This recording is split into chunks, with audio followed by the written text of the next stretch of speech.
Hello friends, good morning. আজকে Monday সকাল, কিন্তু সারাটা দিন কতটা গুড যাবে ঠিক বুঝতে পারছি না। দেখতে দেখতে এলি 4 মান্থ হয়ে গেল, আর আজকে ওর 4 মান্থের ভ্যাকসিন।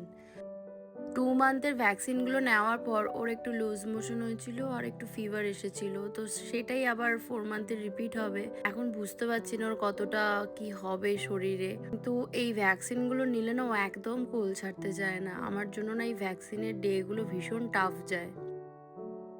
সকালবেলায় 5:30টার অ্যালার্ম দিয়েছিলাম যে বাচ্চাগুলো ঘুম থেকে ওঠার আগে আমি উঠে সমস্ত কাজগুলো মিটিয়ে নেব। ফোন সাইলেন্ট করতে রাতে ভুলে গেছি, আর এলি ইতান ওই অ্যালার্মের আওয়াজে সকালেই উঠে পড়েছে। যথারীতি সবকিছুই আমার অর্ধেক করেই কোনো রকম ভাবে এখন ওকে নিয়ে বেরোচ্ছি। যেহেতু ইথানের স্কুল ছুটি, তাই ইথানও আমাদের সাথে যাবে, আর Yeah, সৌভিক hi, ইথানকে Leona. নিয়ে থাকবে, আমি এলিকে নিয়ে যাব। What is That's this? 2705705 Village Drive. Yeah, everything is same. Okay. CVS and Broadway. Yeah. Ethan আর এলি দুজনেই সেম গ্রুপেই ডক্টর দেখায়, কিন্তু ডিফারেন্ট ডক্টর। তো ভাবছি এবারে 4 ইয়ার্সের যে ওর চেক আপটা আছে সেটাই এলির ডক্টরের কাছেই আমি ট্রান্সফার করে নেবো। যদিও ওর আগের ডক্টরটাও ভীষণ ভালো, কিন্তু একটা ডক্টরের কাছেই দুজনে থাকলে পরে আমাদেরও সুবিধা। এখানে ওর হেড মেজার করছে। আচ্ছা, একটা কথা ক্লিয়ার করে দিই, আগে আমাকে একজন ইনবক্সে মেসেজ করেছিল একজন দিদি যে তুমি যে ডক্টরের ভিডিও করেছো, তুমি তার কি পারমিশন নিয়েছিলে? তো হ্যাঁ, আমি পারমিশন নিয়েছিলাম। এখানে উইদাউট পারমিশন এভাবে কখনো কারোর ভিডিও নেওয়া যায় না, এটা একটা ক্রাইম হিসেবে এখানে ধরা হয় প্রথমত। আর দ্বিতীয়ত হচ্ছে সে একজন ডক্টর, অবশ্যই আমি তাকে যথেষ্ট রেসপেক্ট করি। উইদাউট তার পারমিশন আমি কখনোই এই কাজটা করতাম না। এই ক্ষেত্রেও তাই, নার্স পারমিশন দিয়েছে বলে আমি ভিডিওটা করেছি। আর আমি আমার বন্ধুদের ভিডিও উইদাউট পারমিশন কখনো তুলিনি। অবশ্য সেই দিদি আমাকে এটা ক্লিয়ার করেছিল যে সে সবার সামনে আমাকে প্রশ্নটা করতে চায় না বলেই ইনবক্স করেছে। ডক্টর এসে চেক আপ করলো, তারপরে ওকে ভ্যাকসিন দিতে এসেছিল নার্স। তো ডক্টর বলে দিয়েছিল যে ওকে একটু ফিট করিয়ে দিতে, তারপর ভ্যাকসিন দেবে। তো এবার আমরা বাড়ি যাচ্ছি। যেহেতু শিডিউলে ফার্স্ট অ্যাপয়েন্টমেন্টটা আমাদেরই ছিল, তাই সাত সকালে আমাদের ভিজিট মিটে গেল। আর এমনিতেও এইখানে একদম টাইমে টাইমে গেলে পরে খুব একটা ভিড় হয় না। গতকাল রাতেই ডিম আর আলু সেদ্ধ করেছিলাম ঝোল করব বলে, সময়ের অভাবে আর করে উঠতে পারলাম না। তবে সকালবেলায় উঠেই ঘুম থেকে আগে ডিমের ঝোলটা করে রেখেছিলাম।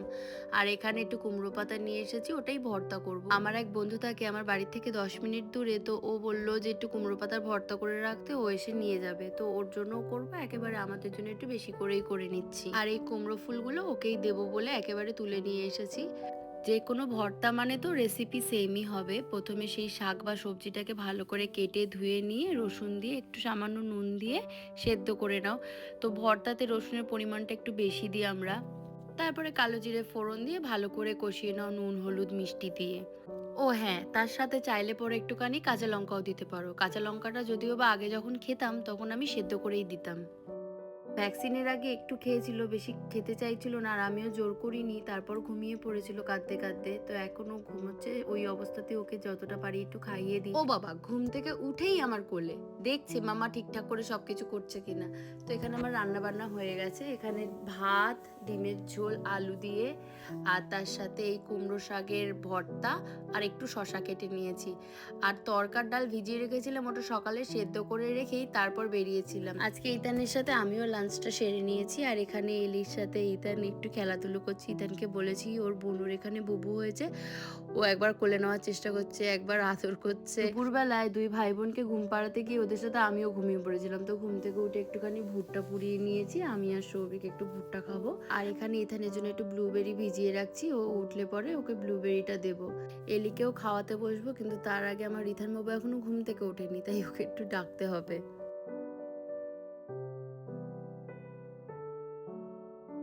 ব্যথাতে এলির একটু গাটা গরম হয়ে গেছে, তো ডক্টর বলেছিল যদি টেম্পারেচার হাই হয় তাহলে মেডিসিন দিয়ে দিতে।